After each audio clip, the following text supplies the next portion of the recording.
प्यारे विद्यार्थियों, enjoy commerce channel में आपका स्वागत है, अभिनंदन है।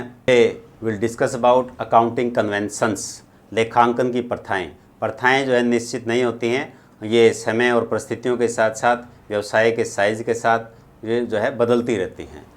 आओ अभी आज का टॉपिक शुरू करते हैं। डियर स्टूडेंट्स, अकाउंटिंग कन्वेंशंस यानी कि लेखांकन प्रथाएं। First of all we'll discuss about the meaning of accounting conventions. Accounting conventions are the conventions which are not permanent and keep changing from time to time according to the nature and requirements of the business. लेखांकन प्रथाएं वे प्रथाएं या परंपराएं होती हैं जो व्यवसाय की आवश्यकताओं तथा उसके स्वभाव के अनुसार समय समय पर परिवर्तित होती रहती हैं, यानी कि वो परमानेंट नहीं होती हैं, स्थायी नहीं होती हैं। अकाउंटिंग कन्वेंशंस में जो फर्स्ट पॉइंट है वो है हमारा कन्वेंशन ऑफ मैटेरियलिटी का, यानी कि सारता की प्रथा। अब कोई भी आइटम, कोई भी मद वो सारपूर्ण है कि नहीं है, वो मटेरियल है कि नहीं है, इस बात का निर्धारण करना बड़ा ही मुश्किल कार्य है। लेकिन अमेरिकन अकाउंटिंग एसोसिएशन ने जो मेटेरियलिटी शब्द है उसको डिफाइन किया है।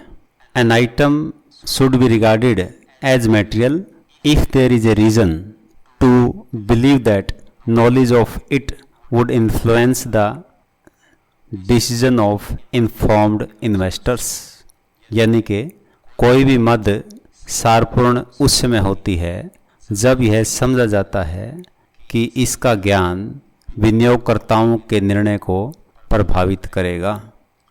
इस कन्वेंशन के अनुसार सारहीन अथवा महत्वहीन लेन देनों को, तथ्यों को हमारे फाइनेंशियल स्टेटमेंट्स में प्रकट नहीं किया जाना चाहिए।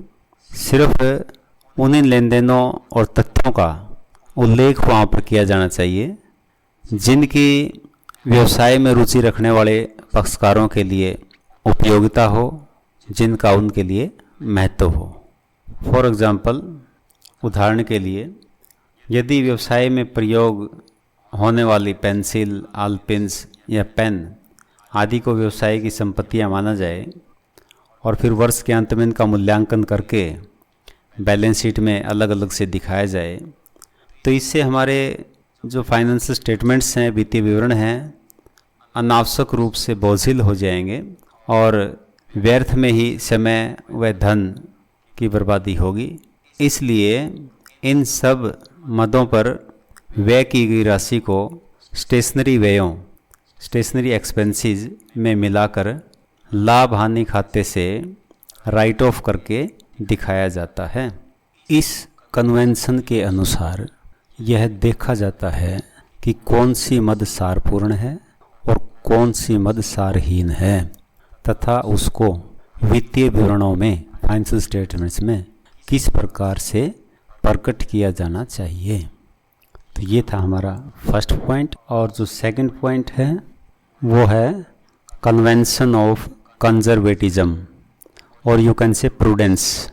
इनके कन्वेंशन ऑफ प्रूडेंस यानी कि सतर्कता या रूढ़िवादिता की प्रथा। तो प्यारे विद्यार्थियों, इस कन्वेंशन के अनुसार प्रत्येक कार्य, प्रत्येक लेन देन सतर्क होकर किया जाता है। भविष्य में होने वाले किसी भी लाभ को, किसी भी प्रॉफिट को, गेंस को हम जो है इग्नोर कर देते हैं, जबकि भविष्य में होने वाली संभावित हानि या संभावित दायित्व के लिए हम प्रावधान बनाकर चलते हैं। इसी प्रथा के अनुसार बैड डेट्स के लिए प्रोविज़न बनाया जाता है, रिपेयर्स के लिए प्रोविज़न बनाया जाता है, और क्लोजिंग स्टॉक का मूल्यांकन मार्केट प्राइस और कॉस्ट प्राइस, इन दोनों में से जो भी कम हो उस पर किया जाता है। और जितने भी संभावित हानियां हैं, जितने भी संभावित दायित्व हैं, उन सब के संबंध में पहले से ही प्रावधान बना लिए जाते हैं, जिसके कारण व्यवसाय की आर्थिक स्थिति सुदृढ़ हो जाती है, मजबूत हो जाती है और भविष्य में उसे आर्थिक कठिनाइयों का सामना नहीं करना पड़ता है।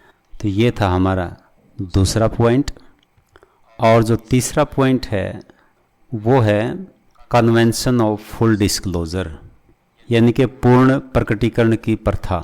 यह प्रथा विशेष तौर पर यह निर्दिष्ट करती है कि व्यवसाय की सभी महत्वपूर्ण आर्थिक सूचनाओं का पूर्ण रूप से तथा सही उल्लेख किया जाना चाहिए, ताकि व्यवसाय में रुचि रखने वाले विभिन्न पक्षकार सही निर्णय ले सकें।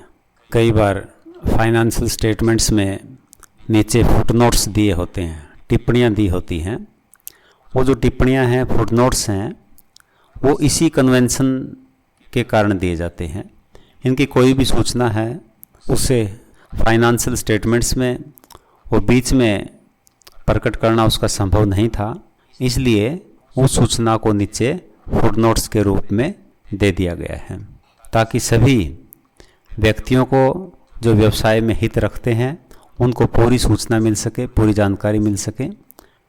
यही कन्वेंशन ऑफ फुल डिस्क्लोजर का मुख्य उद्देश्य रहता है।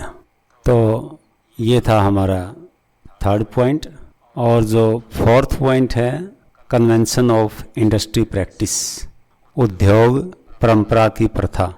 इस प्रथा के अनुसार प्रत्येक उद्योग में, प्रत्येक इंडस्ट्री में कुछ विशेष लेखांकन विधियां प्रचलित होती हैं जो परंपरागत रूप से लंबे समय से चली आ रही हैं। लेखांकन करते समय इन परंपराओं का पालन उस उद्योग विशेष की फर्मों द्वारा किया जाना चाहिए। जैसे नॉट फॉर प्रॉफिट ऑर्गेनाइजेशंस हैं, वो क्या करती हैं कि प्रॉफिट एंड लॉस अकाउंट के स्थान पर इनकम एंड एक्सपेंडिचर अकाउंट तैयार करती हैं। ठीक इस प्रकार से आप देखते हैं कि बिल्डिंग कंस्ट्रक्शन में जो फर्में लगी हुई हैं, रोड कंस्ट्रक्शन में जो फर्में लगी हुई हैं, वो अपनी आय का निर्धारण कंस्ट्रक्टेड वर्क के आधार पर करती हैं। तो ये था हमारा लास्ट पॉइंट। प्यारे विद्यार्थियों, इस आशा और उम्मीद के साथ कि आपने अपने आसपास सफाई का पूरा ध्यान रखा हुआ है और आज का ये वीडियो आपको पसंद आया है, इसे लाइक करें, शेयर करें, सब्सक्राइब करें, अपने मित्र दोस्तों में इसको चर्चा करें ताकि ज़्यादा से ज़्यादा विद्यार्थियों को इसका लाभ मिल सके। धन्यवाद। जय Hind. Have a nice day.